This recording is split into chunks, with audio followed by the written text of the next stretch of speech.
Hello guys, in this video, I will show you how to log into OmeTV on your iPhone. If you are looking for a simple way to use OmeTV on iOS, this method works really well. First, open Safari and go to the OmeTV website. Once the page loads, tap the three dots menu and choose Share.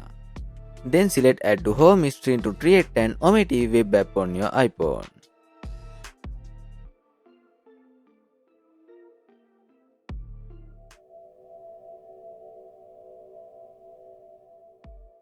Now open the new icon from your home screen. It works just like the regular OmeTV app.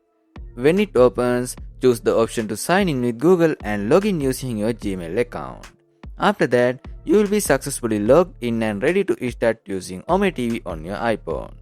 I hope this video helped you. If it did, please leave a like and subscribe for more helpful tutorials. Thanks for watching.